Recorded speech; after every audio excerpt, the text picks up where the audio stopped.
나는 평생 기업을 경영하면서 한 가지 확실히 배운 것이 있다. 돈을 소비하려고 버는 사람은 절대 부자가 될 수 없다. 이 문장은 내 삶의 중심이자 삼성의 정신이기도 했다. 많은 사람들이 돈을 벌어 좋은 집을 사고 멋진 차를 타고 여행을 다니며 인생을 즐기려 한다. 그런데 이상하지 않은가? 그렇게 살기 위해 죽도록 일하는데 그들은 정작 돈의 자유를 얻지 못한다. 조금 더 벌면 여유로워질 것 같지만 언제나 부족하고 언제나 불안하다. 왜냐하면 그들은 돈을 소비의 수단으로만 보기 때문이다. 돈은 단순히 쓰기 위한 도구가 아니다. 진짜 부자가 되는 사람은 돈을 생산의 연료로 쓴다. 돈을 더 벌어 소비하기보다 그 돈으로 더 큰 가치를 생산하려는 사람에게 돈은 자연스럽게 돌아온다. 나는 평생 그렇게 믿어왔다. 젊은 시절에 나는 사업을 처음 시작할 때 어떻게 하면 더 팔 수 있을까가 아니라 어떻게 하면 더 나은 것을 만들 수 있을까를 고민했다. 남보다 한 발 앞서 좋은 제품을 만들고 사람들에게 진짜로 필요한 것을 제공하면 돈은 그 뒤를 따라올 수밖에 없다고 확신했다. 그때 나는 깨달았다. 소비 중심의 사고는 사람을 가난하게 만들고 생산 중심의 사고는 사람을 풍요롭게 만든다. 돈을 소비하려는 사람은 눈앞의 즐거움에 흔들리고 생산하려는 사람은 미래를 바라본다. 돈을 소비하려는 사람은 늘 부족하지만 생산하려는 사람은 시간이 지날수록 풍요로워진다. 나는 자연을 자주 예로 들었다. 나무는 햇빛을 받기 위해 존재하지 않는다. 햇빛을 받으면 광합성을 하고 스스로 에너지를 만들어 세상에 산소를 내보낸다. 그게 자연의 원리다. 우리 인간도 마찬가지다. 우리는 단순히 먹고 자고 즐기기 위해 태어난 존재가 아니다. 누군가에게 도움이 되는 무언가를 만들어내기 위해 태어난 존재다. 그것이 인간의 본능이자 삶의 가치다. 나는 자주 직원들에게 말했다. 우리의 일은 단순히 상품을 파는 일이 아니다. 사람의 삶을 더 낫게 만드는 일을 하는 것이다. 그 말을 이해한 사람은 삼성 안에서도 빠르게 성장했다. 그렇지 못한 사람은 결국 떠났다. 사람들은 나에게 물었다. 회장님, 그렇게까지 일하실 필요가 있습니까? 이 정도면 충분하지 않습니까? 나는 그럴 때마다 조용히 웃었다. 나는 돈을 벌기 위해 일하지 않습니다. 세상을 조금이라도 더 나은 방향으로 생산하기 위해 일합니다. 내가 공장을 짓고 연구소를 세우고 인재를 키운 것도 다 돈을 쓰기 위해서가 아니라 그 돈이 다시 생산의 원동력이 되게 하기 위해서였다. 돈은 순환해야 한다. 그러나 소비로 사라지면 끝이고 생산으로 흘러가면 새로운 가치를 낳는다. 사람들은 종종 낭만이라는 단어를 가볍게 쓴다. 그런데 나에게 낭만이란 현실을 초월한 생산의 열정이다. 나는 그 낭만 속에서 살았다. 밤을 새워 회의를 하고 공장 바닥에서 잠을 자며 다음 세대의 제품을 꿈꾸던 그 순간들이 내겐 가장 낭만적인 시간이었기 때문이다. 내가 보기에 세상에는 두 종류의 사람이 있다. 첫째는 돈을 소비하려고 버는 사람. 둘째는 돈을 생산하려고 버는 사람이다. 전자는 눈앞에 쾌락을 좇는다. 좋은 옷, 좋은 차, 화려한 집이 인생의 목표다. 하지만 그들은 늘 피로하고 불안하다. 돈이 끊기면 인생도 멈추기 때문이다. 반면 후자는 자신이 만든 가치로 세상을 움직인다. 그들의 목표는 소비가 아니라 창조이고 돈은 결과이지 목적이 아니다. 그렇기 때문에 그들은 시간이 지나도 무너지지 않는다. 돈이 사라져도 다시 일어선다. 그 안에는 생산의 힘이 있기 때문이다. 나는 삼성이라는 기업을 통해 이 철학을 실천하고 싶었다. 삼성의 사운, 인재제일, 합리추구, 최고지향, 그 모든 말 속에는 하나의 정신이 깃들어 있다. 우리는 소비하는 사람이 아니라 생산하는 사람이 되자. 진짜 부자란 돈을 많이 가진 사람이 아니라 세상에 더 많은 가치를 만들어내는 사람이다. 나는 평생 그 믿음으로 살았다. 그리고 지금도 이 말을 전하고 싶다. 돈을 소비하려고 벌지 마라. 돈을 생산하려고 벌어라. 그 순간부터 당신의 인생은 완전히 달라질 것이다. 사람은 본능적으로 소비하는 존재라고 늘 말한다. 먹고 마시고 쉬고 즐기는 것이 인생의 목적이라고 믿는다. 하지만 나는 그렇게 생각하지 않았다. 인간은 소비하기 위해 태어난 존재가 아니라 생산하기 위해 태어난 존재다.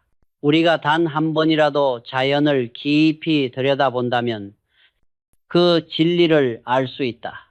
해가 떠오르면 나무는 빛을 받는다. 그런데 나무는 햇빛을 그저 즐기기 위해 받지 않는다. 빛을 받는 순간 광합성이 시작된다. 그 결과로 산소가 만들어지고 생명이 유지된다. 그것이 생산의 법칙이다. 우리 집의 작은 화분조차도 그 법칙을 따른다. 며칠 동안 창문 커튼을 닫아두면 그 화분은 좁은 틈 사이로 들어오는 한 줄기 빛을 향해 몸을 비튼다. 그 이유는 단 하나다. 스스로 생산하려는 본능이 있기 때문이다. 생산하지 못하면 살아남을 수 없기 때문이다. 인간도 마찬가지다. 우리가 살아가며 가장 깊은 기쁨을 느끼는 순간은 무엇인가를 소비했을 때가 아니다. 무언가를 만들어냈을 때, 즉 생산했을 때이다. 나는 평생 수많은 직원을 보아왔다. 그중 어떤 사람은 월급을 받으면 하루라도 빨리 그 돈을 쓰고 싶어 했다. 그들의 표정은 늘 피곤했고 삶은 늘 쫓기듯 돌아갔다. 그들은 일의 목적이 소비였기 때문이다. 하지만 다른 부류의 사람들도 있었다. 그들은 눈빛이 달랐다.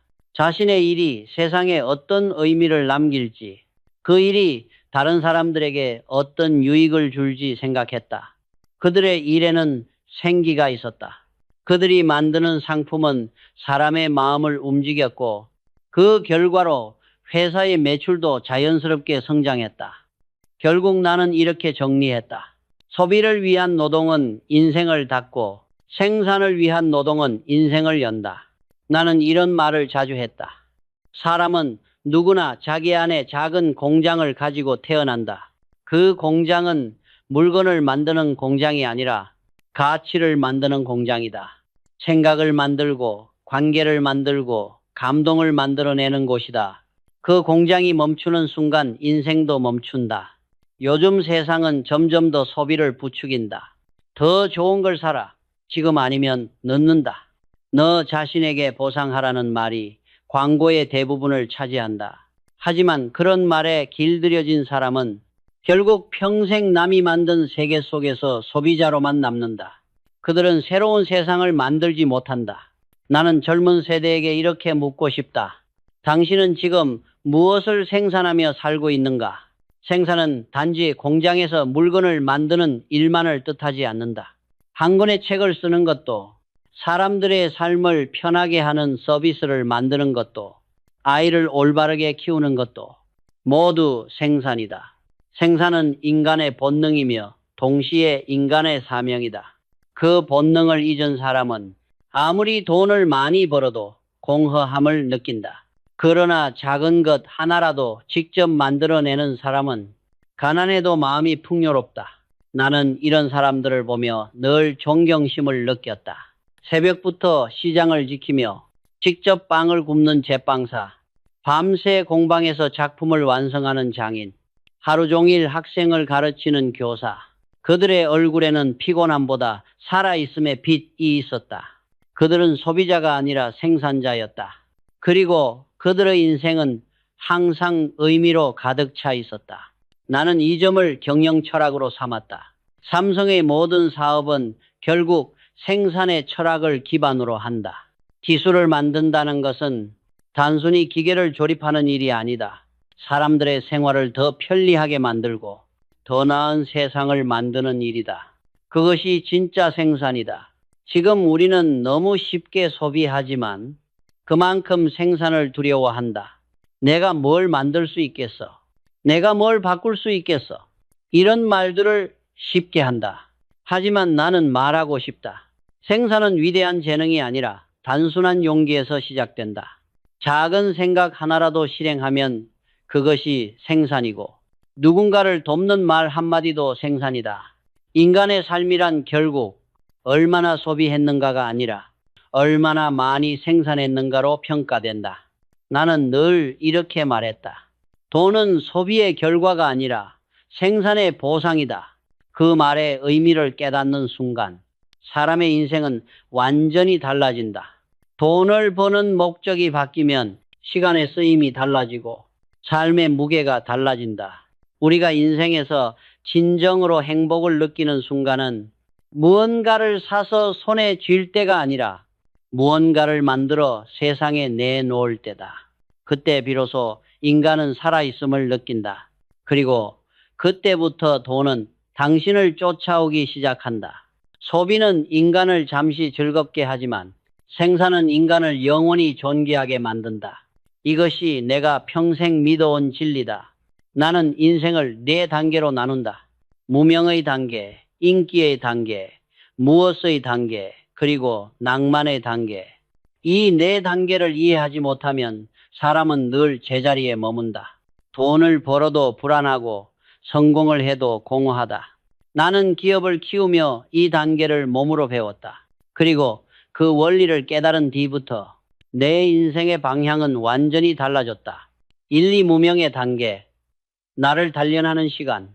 모든 사람은 처음엔 무명의 단계에서 시작한다. 이 시기는 세상이 나를 알아주지 않고 아무리 노력해도 결과가 보이지 않는다. 하지만 이 시기를 견디지 못하는 사람은 결코 다음 단계로 올라설 수 없다. 나는 젊은 시절 하루 3끼를 해결하기도 버거운 시절을 겪었다. 그 시절 나는 늘 이렇게 다짐했다. 사람들이 나를 몰라봐도 괜찮다. 중요한 것은 내가 나를 포기하지 않는 것이다. 무명의 시기는 세상이 나를 시험하는 시간이다. 이 시기에 배운 인내, 절제, 근면은 훗날 인생을 움직이는 가장 강력한 자산이 된다. 많은 사람들이 이 단계에서 내가 이 길이 맞나 하고 흔들린다. 하지만 나는 분명히 말하고 싶다. 무명은 실패가 아니라 성장의 뿌리다. 이 시기를 겪지 않고는 결코 진짜 성공을 맞이할 수 없다. 인기의 단계, 세상의 빛을 처음 마주하는 순간 무명의 시간을 버틴 사람은 언젠가 세상의 시선을 받기 시작한다. 그것이 인기의 단계다. 회사로 치면 매출이 오르고 언론의 이름이 오르내리고 사람들이 찾아오는 시기다. 이때 대부분의 사람은 착각한다. 드디어 성공했다. 하지만 나는 단언한다. 인기의 단계는 성공이 아니라 유혹의 단계다. 사람들은 나를 칭찬하고 세상은 나를 대단한 사람처럼 떠받들지만 그 순간부터 진짜 시험이 시작된다. 나는 삼성의 이름이 세상에 알려지기 시작할 때 가장 조심했다. 사람들은 내가 명예를 즐길 줄 안다고 생각했지만 사실 나는 그때가 가장 두려웠다. 왜냐하면 인기는 잠시 불어오는 바람이기 때문이다. 세상이 당신을 부러워할 때 당신은 오히려 자신을 점검해야 한다. 이 말을 나는 젊은 임원들에게 자주 했다. 인기의 단계는 자신을 잃기 쉬운 시기다. 진짜 성장으로 가려면 인기라는 달콤한 덫을 이겨내야 한다. 삶도 무엇의 단계, 삶의 목적이 생기는 시기. 이 단계를 지나면 사람은 문득 이런 질문을 하게 된다. 나는 도대체 무엇을 위해 사는가? 이것이 바로 무엇의 단계다. 사람은 돈을 어느 정도 벌고 명예도 얻으면 그 다음부터는 허무함이 밀려온다. 왜냐하면 이유 없는 성공은 오래가지 않기 때문이다. 이때 사람은 진정한 동기를 찾아야 한다. 나는 내 삶에 무엇을 일찍 발견했다. 그것은 대한민국의 산업을 일으켜 세우겠다는 목표였다. 그 무엇이 생긴 순간 돈은 나의 목적이 아니라 수단이 되었다. 삼성의 모든 결정은 그 목표를 향해 나아갔다. 무엇의 단계에 이른 사람은 일하는 이유가 다르다. 그는 명예가 아니라 의미, 이익이 아니라 사명으로 움직인다. 그때부터 인생의 무게가 달라진다. 자신의 하루가 단순한 노동이 아니라 세상에 흔적을 남기는 과정이 되기 때문이다. 사전악만의 단계, 초월과 자유의 경지, 그리고 마지막이 낭만의 단계다. 이 단계에 오른 사람은 돈, 명예, 권력을 초월한다. 그들은 더 이상 세상과 경쟁하지 않는다. 그들은 자신이 믿는 가치와만 싸운다. 많은 사람들이 낭만을 가볍게 생각한다. 하지만 진짜 낭만은 현실을 벗어난 꿈이 아니라 현실을 초월하는 용기다. 무엇을 잃더라도 자신이 옳다고 믿는 일을 하는 힘, 그것이 낭만이다. 안중근, 윤봉길 같은 인물들이 바로 그런 사람들이다. 그들의 삶에는 돈도 명예도 없었다. 하지만 그들의 이름은 수백 년이 지나도 남아있다. 왜냐하면 그들은 자기 이익이 아닌 인류의 이익을 생산한 사람들이기 때문이다. 나는 기업가의 길에서도 이러한 낭만이 필요하다고 믿었다. 돈을 버는 것보다 더 어려운 일은 돈을 초월하는 마음을 가지는 것이다. 낭만의 단계에 오른 사람은 돈이 그를 따르지 않으면 돈이 불안해진다. 이 말을 이해하는 순간 당신은 이미 인생의 경지를 한 단계 넘어선 것이다. 정리하며 무명은 인내를, 인기는 겸손을, 무엇의 단계는 목적을, 낭만의 단계는 자유를 가르친다. 이 네 단계를 차례로 오를 때 비로소 인간은 소비의 인생에서 벗어나 생산의 인생으로 완전히 전환된다. 나는 늘 젊은 세대에게 이렇게 말했다. 돈을 좇지 말고 단계를 올라가라. 무명은 당신을 단단하게 만들고 인기는 당신을 시험하며 무엇은 당신을 성장시키고 낭만은 당신을 완성시킨다. 내가 말하는 낭만의 단계는 결코 감상적인 낭만이 아니다. 그것은 돈과 명예, 이익을 초월한 경지를 뜻한다. 이 단계에 오른 사람들은 세상과 거래하지 않는다. 그들은 손익이 아닌 가치와 신념으로 움직인다. 나는 평생 기업을 경영하며 이런 사람들을 진심으로 존경했다. 낭만의 단계에 선 사람은 삶을 숫자로 계산하지 않는다. 그들은 이미 돈을 버는 이유를 넘어섰기 때문이다. 이익이 목적이 아니라 사명이 된다. 내가 존경하는 독립운동가 안중근과 윤봉길이 바로 그런 인물이었다. 그들은 자신이 가진 모든 것을 내던졌다. 이익은커녕 생명조차 계산하지 않았다. 그러나 그들의 이름은 지금도 빛나고 그들이 흘린 피는 세상을 바꾸었다. 그것이 진정한 생산자의 모습이다. 낭만의 단계에 선 사람은 두려움이 없다. 왜냐하면 그들은 이미 세상의 평가를 초월했기 때문이다. 세상이 박수를 치든 비난을 하든 그들의 걸음은 흔들리지 않는다. 그들은 내가 옳다고 믿는 일을 끝까지 수행한다. 그 중심에는 이타리타라는 마음이 있다. 자신의 이익보다 남의 유익을 먼저 생각하는 정신이다. 나는 이 마음이야말로 진정한 기업가 정신이라고 믿었다. 기업이란 단순히 돈을 버는 도구가 아니다. 사회에 필요한 가치를 끊임없이 생산하는 존재다. 그렇기 때문에 기업의 리더는 반드시 낭만을 가져야 한다. 이 낭만이 사라진 기업은 결국 이익만을 좇게 되고 그 순간부터 쇠퇴가 시작된다. 낭만의 단계에 오른 사람은 세상을 넓게 본다. 그들의 시야는 오늘의 이익이 아니라 다음 세대의 번영을 향한다. 나는 회사를 운영하며 늘 생각했다. 이 사업이 나에게 어떤 이익을 주는가 보다 이 사업이 인류에게 어떤 도움이 되는가를 먼저 물었다. 그 질문이 내 결정을 바꾸었고 그 결정이 삼성을 세계적인 기업으로 성장시켰다. 낭만의 단계에 선 사람은 자신이 하는 일을 고통으로 여기지 않는다. 그들에게 노동은 의무가 아니라 기쁨이다. 일하는 순간마다 생명의 리듬을 느끼고 그 과정에서 세상과 연결되는 행복을 맛본다. 그래서 그들은 피곤하지 않다. 몸은 지쳐도 마음은 늘 깨어있다. 나는 젊은 시절에 읽었던 소설 상록수를 잊을 수 없다. 그 속에 최영신과 박동혁은 바로 그런 낭만의 상징이었다. 그들은 가난했지만 위대했다. 그들의 삶에는 계산이 없었다. 누가 알아주지 않아도, 보상이 없어도 그들은 자신의 신념을 위해 살았다. 그들의 모든 행동은 남을 위한 생산이었다.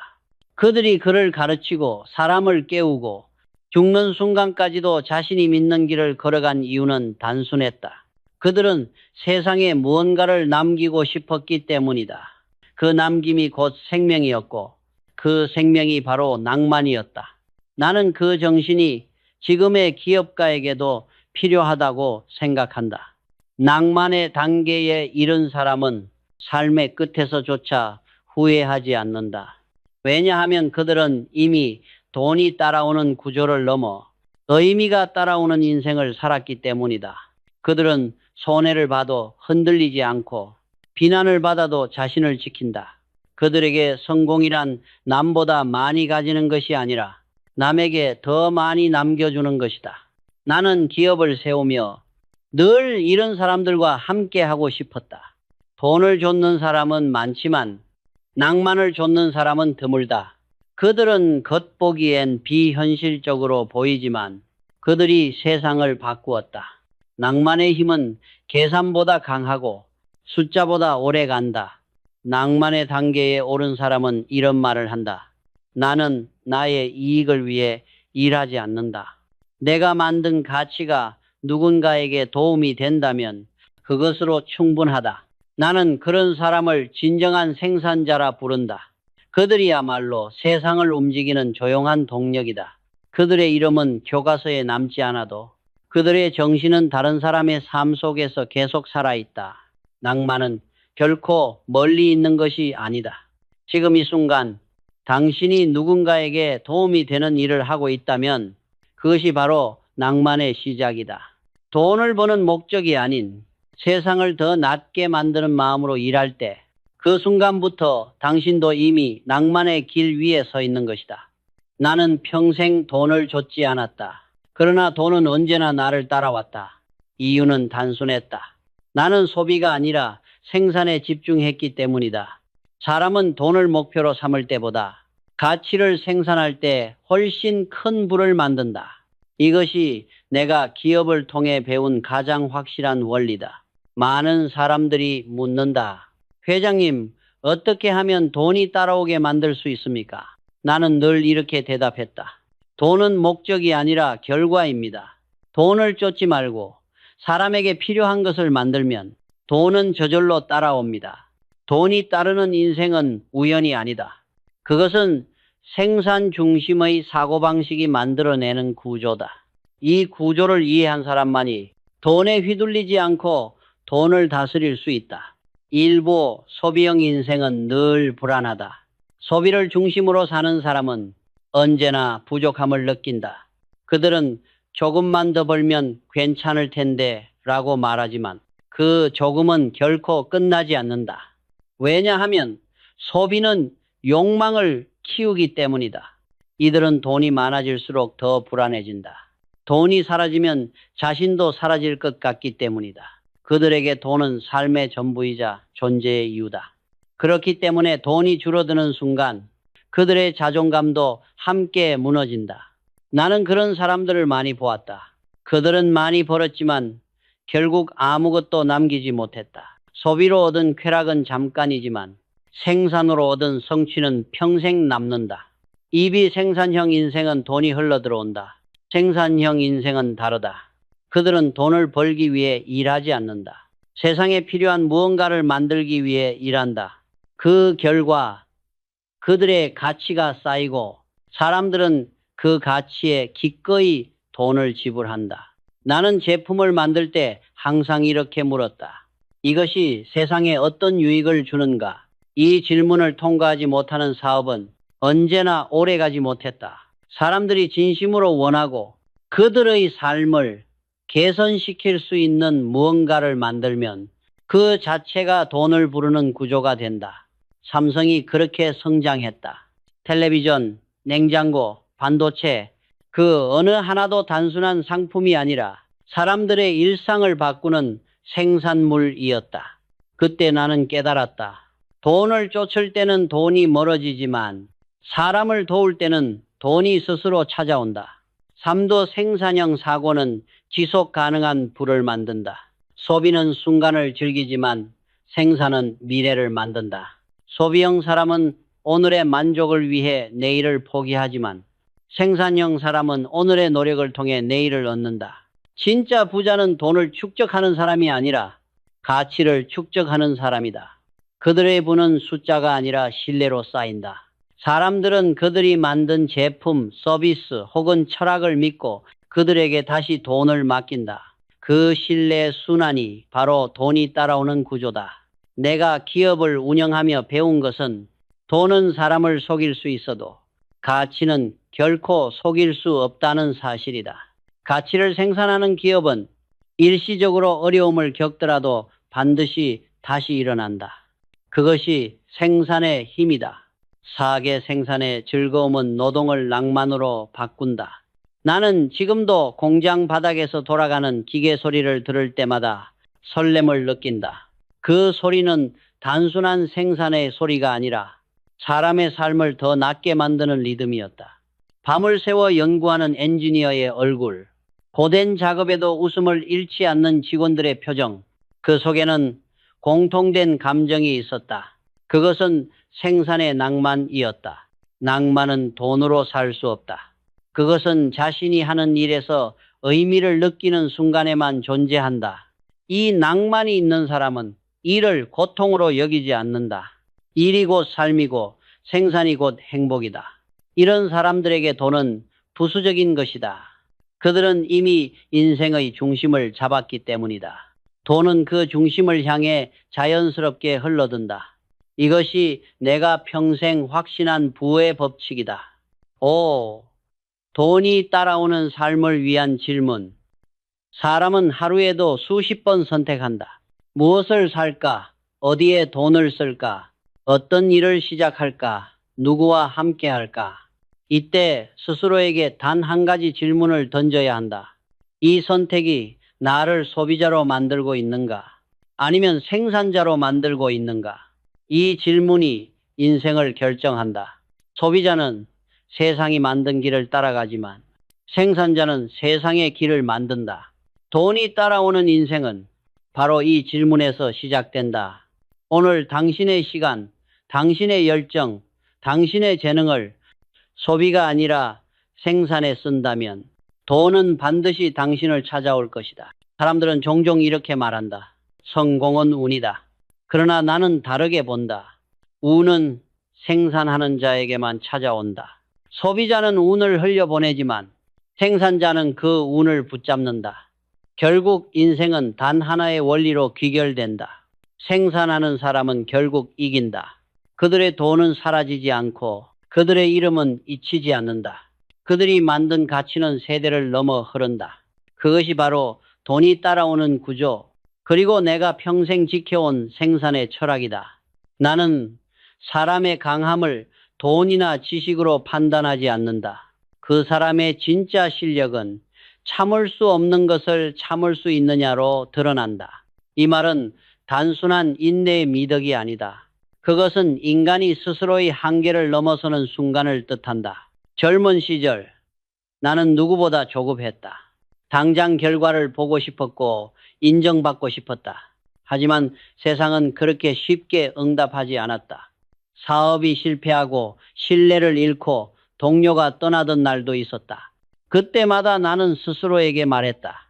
이 순간이 내 한계라면 나는 내 한계를 다시 만들어야 한다. 이 마음이 없었다면 오늘의 나는 존재하지 않았을 것이다. 사람은 누구나 포기하고 싶은 순간을 맞는다. 그러나 그 순간을 조용히 견디는 사람만이 다음 문을 연다. 나는 젊은 시절의 한밤을 또렷하게 기억한다. 그날은 모든 게 무너진 듯했다. 공장 자금은 바닥났고 거래처는 등을 돌렸다. 모든 것이 끝난 것 같았다. 그때 나는 혼자 어둡고 추운 공장 안을 걸었다. 기계의 소음 대신 내 심장 소리만 들렸다. 지금 포기하면 편해질 것이다. 하지만 이대로 멈춘다면 나는 평생 나 자신을 용서하지 못하리라. 그때부터 나는 참을 수 없는 고통을 참는 법을 배웠다. 그날 이후 나는 불가능이라는 말을 믿지 않게 되었다. 사람이 포기하지 않으면 세상은 반드시 길을 내준다. 길이 없으면 길을 만드는 것이 인간의 본능이기 때문이다. 나는 이런 사람들을 많이 보았다. 새벽에 일어나 하루 종일 기계를 돌리는 기술자, 눈이 감길 때까지 연구를 멈추지 않는 연구원, 하루에도 수십 번 좌절하지만 다시 책상 앞에 앉는 젊은 창업가. 그들은 세상이 알아주지 않아도 묵묵히 버틴다. 그들의 공통점은 한 가지다. 끝까지 견디는 자는 결국 해낸다. 그들이 만들어내는 가치는 단순한 제품이나 결과물이 아니다. 그들의 인내는 세상을 조금 더 단단하게 만든다. 이런 사람들이 바로 내가 말하는 진짜 생산자다. 인간이 가진 최고의 능력은 창의력도 아니고 지식도 아니다.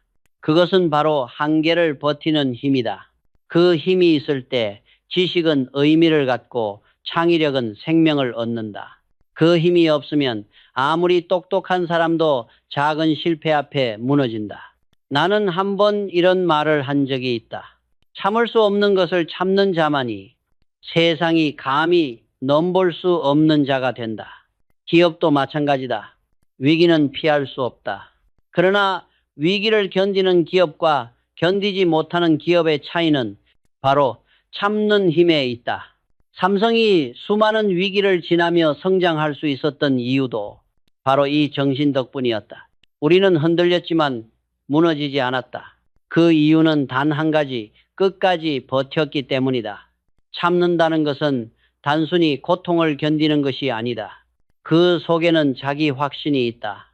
나는 반드시 이 과정을 통해 성장한다. 이 믿음이 있을 때 사람은 버틸 수 있다. 나는 인생에서 이 원리를 수없이 보았다. 당장의 실패를 견딘 사람은 훗날 누구보다 강해졌다. 잠깐의 아픔을 피한 사람은 결국 평생을 후회했다. 참는다는 것은 지금의 나를 이기는 일이다. 이 일은 고통스럽지만 가장 값지다. 나는 참는 힘을 하나의 예술이라고 생각한다. 그것은 시간이 만들어내는 작품이다. 한 번의 실패, 10번의 좌절, 수백 번의 고민이 사람의 정신을 단단하게 다듬는다. 마치 대리석을 조각하듯 고통이 사람의 내면을 깎아내서 빛나는 형태로 만든다. 이 과정을 끝까지 견디면 그 사람의 눈빛은 달라진다. 나는 그런 눈빛을 많이 보았다. 절망의 끝에서 다시 일어선 사람의 눈빛은 늑대의 눈빛처럼 강했다. 그 눈빛은 세상에 대한 두려움을 지운다. 나는 후배들에게 이렇게 말했다. 남들이 하는 만큼 하는 것은 노력이 아니다. 남들이 하지 못하는 걸 끝까지 해내는 것이 노력이다. 그 말의 뜻을 이해한 사람은 결국 스스로의 운명을 바꿔냈다. 참을 수 없는 것을 참는 사람, 그 사람만이 진짜 성공한다. 왜냐하면 세상은 언제나 끝까지 남은 자의 편이기 때문이다. 인내는 결코 수동적인 태도가 아니다. 그것은 가장 적극적인 생존의 기술이다. 인생은 언제나 우리를 시험한다. 시련은 우리의 의지를 묻는다. 그때마다 기억해야 한다. 포기하지 않는 자만이 운명을 바꾼다. 참을 수 없는 것을 참는 그 순간 당신은 이미 어제의 자신을 넘어섰다. 그리고 바로 그 순간부터 당신의 삶은 완전히 새로운 길을 걷기 시작한다. 나는 평생 돈을 다루었지만 단 한 번도 돈의 노예로 산 적이 없다. 돈을 지배하려면 반드시 한 가지 원리를 알아야 한다. 돈은 목적이 아니라 도구이며 주인이 아니라 하인이다. 이 원리를 이해하지 못한 사람은 아무리 많은 돈을 가져도 결국 불안하다. 돈을 어떻게 쓰느냐가 그 사람의 품격을 결정하고 돈을 어디에 흘려보내느냐가 그 사람의 철학을 증명한다. 돈은 인간의 본성을 드러내는 거울이다. 어떤 이는 돈을 통해 자만을 배우고 어떤 이는 돈을 통해 겸손을 배운다. 내가 말하는 낭만 자본주의란 돈을 인간보다 아래에 두는 사고방식이다. 즉, 돈이 인간을 통제하는 것이 아니라 인간이 돈을 의미 있는 방향으로 움직이게 하는 것이다. 나는 사업을 하면서 두 종류의 사람을 뚜렷이 구분해 보았다. 첫째는 돈을 쫓는 사람이고, 둘째는 돈이 그를 따라오게 만드는 사람이다. 전자는 매일 불안하다. 매출이 줄면 잠을 못 자고 경쟁사가 생기면 초조해진다. 하지만 후자는 언제나 평온하다. 그는 돈이 떠나도 흔들리지 않는다. 왜냐하면 돈을 움직이는 힘, 즉 가치를 생산하는 능력이 있기 때문이다. 나는 젊은 시절 이런 다짐을 했다. 내가 버는 돈은 나를 위한 것이 아니라 세상을 위한 돈이 되어야 한다. 그 마음으로 회사를 운영하자 이상하게도 돈은 더 빠르게, 더 안정적으로 돌아오기 시작했다. 돈을 나누는 것이 손해라고 생각하면 이미 돈의 노예가 된 것이다. 하지만 돈을 사회의 혈류처럼 순환시키면 그 돈은 반드시 다시 돌아온다. 돈의 주인이 되는 법은 간단하다. 돈을 쓸 때 목적이 분명해야 한다. 나는 돈을 쓸 때마다 스스로에게 물었다. 이 돈이 사람을 살리는가 아니면 죽이는가? 이 질문이 나의 모든 결정을 좌우했다. 기술 개발, 인재 양성, 복지, 교육, 문화, 모든 투자는 결국 사람을 위한 것이어야 했다. 사람이 성장하지 않으면 기업도 성장하지 않는다. 그것이 내가 평생 믿은 경영의 법칙이었다. 나는 자주 말했다. 기업이 돈을 버는 이유는 다시 세상을 풍요롭게 만들기 위해서다. 그렇지 않다면 그 기업은 존재할 이유가 없다. 돈이 사회적 가치를 낳지 못하면 그 돈은 곧 부패하고 사라진다. 이 원리를 잊은 기업은 화려하게 성장하다가도 결국 무너진다. 낭만 자본주의는 단순히 돈을 버는 기술이 아니라 돈을 의미 있게 쓰는 태도다. 낭만은 비효율을 감수하는 용기다. 눈앞의 이익을 잠시 미루더라도 사람과 사회가 함께 자라도록 기다릴 줄 아는 여유다. 나는 이 여유가야말로 기업가에게 필요한 가장 고귀한 덕목이라고 믿었다. 삼성을 세계적인 기업으로 만들 수 있었던 이유도 바로 거기에 있었다. 우리는 언제나 장기적 시야를 가졌다. 당장의 이익보다 기술의 성장과 인재의 양성에 돈을 썼다. 단기적으로는 손해처럼 보여도 그 투자는 수십 년 뒤에 수백 배로 돌아왔다. 돈을 쫓지 않았기 때문에 돈이 따라온 것이다. 돈은 물과 같다. 멈춰 있으면 썩고 흐르면 생명을 살린다. 낭만 자본주의는 돈을 흘려보내는 철학이다. 돈이 흘러야 기술이 발전하고 돈이 흘러야 젊은 세대가 희망을 갖는다. 그런 순환이 멈추면 사회는 병든다. 나는 지금의 젊은이들에게 말하고 싶다. 돈을 모으는 법보다 먼저 돈을 흘려보내는 법을 배워라. 그 순간 당신은 돈의 주인이 된다. 돈을 움켜쥐면 작아지고 흘려보내면 커진다. 돈은 당신이 두려워할 존재가 아니라 당신이 다스릴 수 있는 에너지다. 돈의 주인이 된 사람은 절대 허세를 부리지 않는다. 그는 조용히 돈을 움직이고 돈이 만든 결과로 말한다. 그들의 성공은 떠들썩하지 않지만 세상은 그들이 남긴 가치로 오래 기억한다. 나는 그런 인생을 낭만 자본주의의 완성이라 부른다. 진짜 부자는 돈을 얼마나 많이 모았는가로 평가되지 않는다. 그는 돈을 얼마나 바르게 썼는가로 기억된다. 돈을 잘 쓰는 사람은 세상을 풍요롭게 만들고 돈을 잘못 쓰는 사람은 세상을 피폐하게 만든다. 그 차이는 생각보다 단순하다. 돈이 나를 움직이느냐, 내가 돈을 움직이느냐. 이 질문 앞에서 돈의 노예가 될 것인가, 주인이 될 것인가는 스스로 정해야 한다. 낭만 자본주의는 바로 그 선택에서 시작된다. 돈을 생산의 도구로 삼는 사람, 그가 바로 세상을 바꾸는 진짜 부자다. 나는 평생 수많은 성공과 실패를 경험했다. 그러나 그 모든 순간을 관통한 한 가지 철학이 있다. 오냐, 내 맥박이 끊길 때까지 간다. 이 말은 단순한 결심이 아니라 인생을 대하는 태도였다. 사람은 누구나 도중에 멈추고 싶을 때가 있다. 길이 보이지 않고 성과가 없고 모든 것이 헛수고처럼 느껴질 때가 있다. 그때 대부분의 사람은 발걸음을 멈춘다. 하지만 세상을 바꾸는 사람은 한 걸음 더 나아간다. 나는 젊은 시절부터 언제나 끝까지 가는 법을 배워야 했다. 사업이 실패했을 때, 동료가 떠났을 때, 세상이 등을 돌렸을 때조차 나는 움직였다. 그때의 나를 버티게 한 것은 돈도 명예도 아니었다. 단지 한 가지 신념이었다. 이 일이 옳다면 결과는 반드시 따라온다. 그 믿음이 나를 다시 일으켜 세웠고 그 믿음이 회사를 지탱했다. 끝까지 간다는 것은 포기하지 않는다는 뜻만은 아니다. 그것은 자신이 만든 가치에 대한 책임을 끝까지 지겠다는 의미다. 나는 늘 이렇게 생각했다. 한 번 시작한 일은 그 일이 완성될 때까지 내 이름을 걸어야 한다. 이 마음으로 공장을 세우고 기술을 개발하고 사람을 키웠다. 그 결과가 오늘날의 삼성이다. 끝까지 가는 사람은 주변의 소음에 흔들리지 않는다.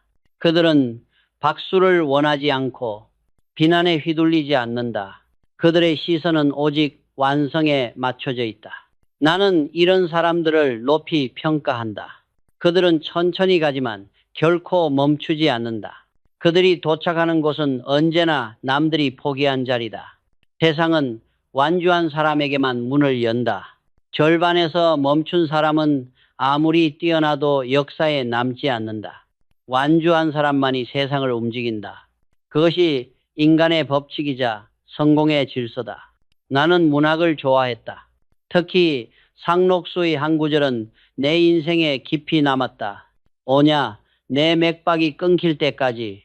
그 문장을 처음 읽었을 때 나는 마치 내 젊은 시절의 자신을 보는 듯 했다. 최영신이 목숨을 걸고 가르침을 이어가던 그 장면에서 나는 인간이 가진 가장 숭고한 에너지를 느꼈다. 그것이 바로 생산자의 정신이었다.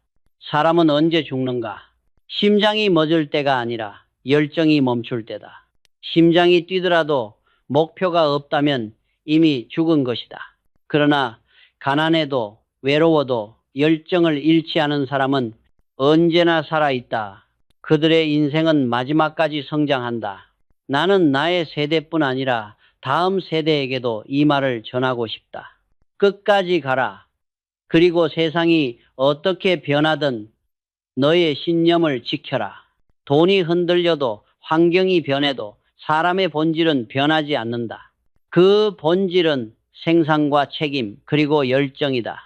이 세 가지를 놓지 않으면 어떤 시대에서도 살아남을 수 있다. 오늘의 세상은 빠르다. 사람들은 결과를 서두르고 과정은 귀찮아한다. 그러나 진짜 가치는 언제나 느리게 자란다. 나무가 뿌리를 깊이 내릴수록 폭풍에도 쓰러지지 않듯 인생도 끝까지 버틴 자만이 풍요의 열매를 맺는다. 나는 수많은 젊은이들에게서 가능성을 보았다. 그들이 잠시 좌절할 때마다 이렇게 말했다. 당신이 포기하지 않는다면 세상은 반드시 당신 편이 된다. 세상은 냉정하지만 끝까지 남은 자를 배신하지 않는다. 성공은 운이 아니라 인내의 시간이다. 돈을 버는 것도, 회사를 키우는 것도, 인생을 완성하는 것도 모두 같은 원리 위에 있다. 처음엔 버겁고 중간엔 외롭고 끝에 가서는 평화가 온다. 그 길을 걸어본 사람만이 안다. 끝까지 가는 과정이 얼마나 아름다운지, 그 길의 끝에서 세상이 얼마나 달라지는지를 나는 이렇게 말하고 싶다. 당신의 맥박이 뛰는 한 멈추지 마라. 당신의 열정이 식는 순간 인생도 멈춘다. 끝까지 가는 사람은 결국 세상을 움직인다. 그들은 돈보다 크고 명예보다 깊은 가치를 남긴다. 그들이 떠난 자리에 남는 것은 재산이 아니라 정신이다. 이것이 내가 평생 걸어온 길의 결론이다. 돈을 소비하려고 벌지 말고 생산하려고 벌어라. 그리고 그 길이 옳다면 내 맥박이 끊길 때까지 가라. 그 순간부터 당신의 인생은 진짜로 완성된다.